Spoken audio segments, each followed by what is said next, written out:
Today in the EU, what makes 2025 the lucky year for EV buyers? German car makers are under pressure. This year, they must meet new EU carbon emission targets. China keeps beating European companies with cheaper, subsidized vehicles, and the election of the next German government could come with a policy shift for the sector that it's hard to predict. So how are German car makers trying to save the EV industry? Hello and welcome. I'm your host, Giada Santana, and this is Today in the EU.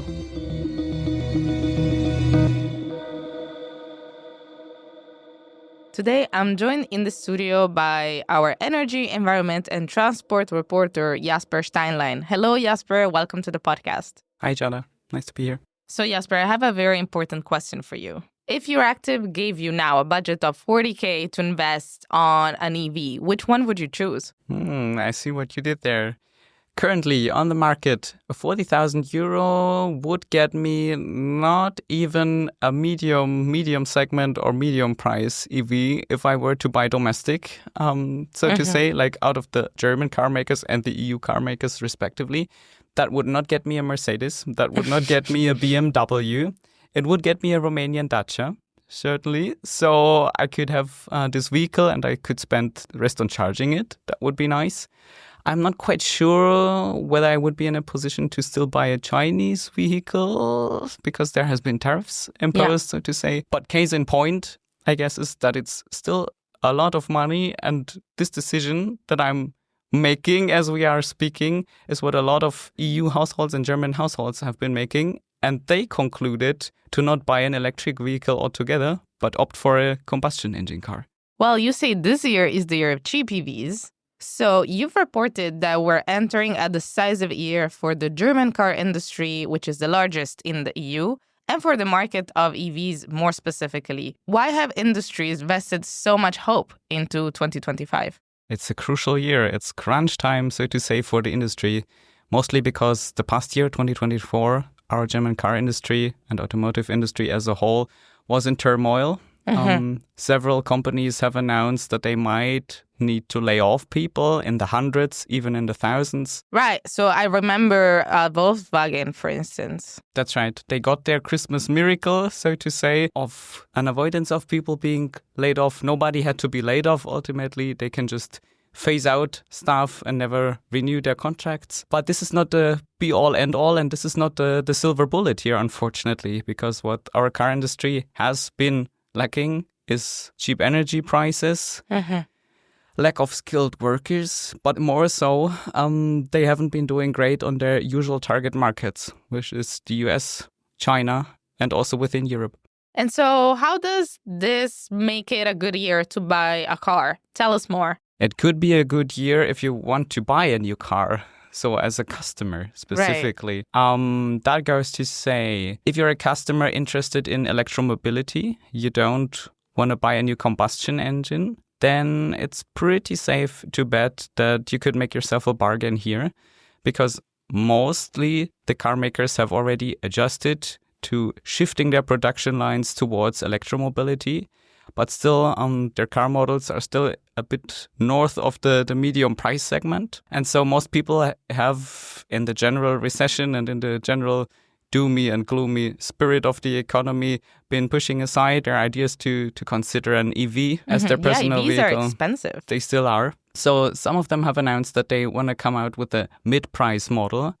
And some of them have decisive EU emission targets to meet. So they have an incentive to be selling as many EVs as possible this year. So they could be just end up pushing them onto the market and make them cheap. So they might come at a discount. Speaking of this shift, would it require an increase in production or are car companies holding sales back so that they could sell more this year? I don't expect car production to increase specifically. If so, that would not be a good thing, actually, because we've already been having our plants running at overcapacity. Yeah. This means people still get to be employed. They still get to make their cars on a very basic level. But we've been producing more cars than people are ready to buy, unfortunately, on key markets such as China or the US or even within the EU. So When it comes to emission, how's Germany doing on that side? Did it meet its target and did it meet the EU's targets? The good news for Germany is that it made its overall emission target in 2024. So it stayed below the limit, the cap that it set itself for 2024.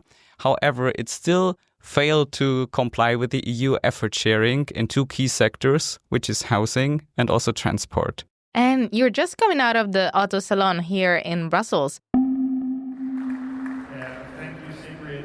Good morning, ladies and gentlemen. It's great to see you here for this ASEAN press conference at the start of the automotive year here at the Brussels Auto Show. Fantastic auto show.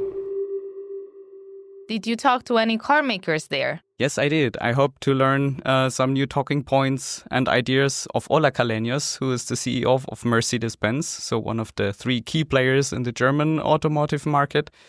And he is supposed to be the new boss of ACEA, so the European Automobile Manufacturers Association, so the largest car maker association in Europe. Cool. So did he support your thesis in a way that 2025 will be the year of cheap EVs, or what else did you talk about that was interesting? Today, I feel he was really eager to announce that it's crucial for the EU and for the Commission to rework some of their existing legislation and directives to meet emission targets. One single policy decision drove the number down, and if the biggest market is significantly minus, it's not a surprise that Europe as a whole goes into minus. That is what I call a different market condition than maybe we had thought 5 years ago. With that backdrop to say, should we spend the money now on penalties, or should the money, quote-unquote, stay in the industry to invest into R&D, into new factories, into tooling, etc.? We think that relief is a legitimate ask. The key talking point of car maker associations and the different companies specifically is that they are not in a position perhaps to meet their targets, but certainly not to pay penalties if they don't meet the emission targets that are mandatory as of this year, as of 2025, because there have been developments in the market that nobody saw coming when the legislation was made. This is largely due to German mobility still being super slow to adapt to electromobility. The majority of cars that you see on German streets are still combustion engines, and people have been very hesitant to make the switch towards an e-car. Mm-hmm. I want to go back to something you said before, because I think that might not be necessarily clear to every listener. When you say that the automotive industry could not predict certain new developments in the market, what are you referring to? I think nobody really made their bet on energy prices going up this far as a consequence, or ultimately a consequence, of Russia's invasion of Ukraine. Right. A lot of car makers didn't take into account how advanced the Chinese automotive sector is, and that they are able to produce EVs even based on green steel if they would like to. And also nobody saw coming that at the end of 2023, the German government abruptly cut government subsidy that subsidized, or that was an incentive for buying an EV. And so sales rates plummeted in Germany. And how come the government decided to cut subsidies? Wasn't the car industry in the country already experiencing a crisis? So when the German government discovered that it has a huge hole in their budget, they decided to cut on several government subsidies, one of them being a government subsidy for electromobility. Right. I did not know this connection between the political crisis on budget and how that impacted the EV market. As it turns out, over the year of 2024, EV sales within Germany plummeted. And mind you, Germany is still a key market for European car makers, and even German car makers more specifically, because German customers are still slow to respond to international brands. And so the car sector has been feeling that. Certainly they have still been producing electro vehicles, but these models are just not selling because they are too expensive to be bought without subsidy. And people are still quite skeptic upon it. There's a bit of mythology, dare I say, about electro vehicles, that there's not enough charging infrastructure, which is not necessarily true anymore for the largest parts of Germany, but might certainly still be true for other parts of the European Union. And there's all these myths that politically affiliated people have been circulating, that batteries lose their power super fast and they can explode and all this sort of mythology, but people really believe this. I mean, it doesn't matter if it's true or not. Misconceptions still affect the market. They certainly did affect the market, and nobody saw coming that the Chinese have been able to produce electro vehicles at such a low rate, so to say. Like, they can offer the cheaper price because they are able to buy relatively good quality mid-market products at the cheaper price compared to Europe. And also European brands and German brands specifically have been super slow sellers on the Chinese market in the recent years, and in 2024 specifically. I hear and I read that it's due to Chinese customers requesting different board electronics, for example, and they don't really like the German driving experience anymore. And this is due to, so to say, car experts tell me and researchers tell me that it even boils down to brand philosophy of German car makers still making working machines in a way, heavy machinery, and then they sort of include an iPad, and now all of a sudden it's an EV and it's supposed to be a modern digitized car and an interesting driving experience, whereas the Chinese electro vehicles mostly come from large software companies. Right. So everything is engineered around that screen that goes into the car. Not to say that they're just adding wheels to it. That's certainly not the case. But it's not an afterthought. But it's not an afterthought, certainly. It's at the core of what they are producing. And the Chinese market, for example, is ready to respond to that in a much larger scale than the European market and certainly the German market. And so seeing the crisis of the car industry and its needs, as we've discussed, what does the German government plan to do? Does it plan to reinstate subsidies? Will it continue not helping the industry when it comes to EVs? So as we are currently in campaigning season for our snap elections, yeah, coming soon next month, nearly all German major parties agree that electromobility is the future, that we need to make this shift.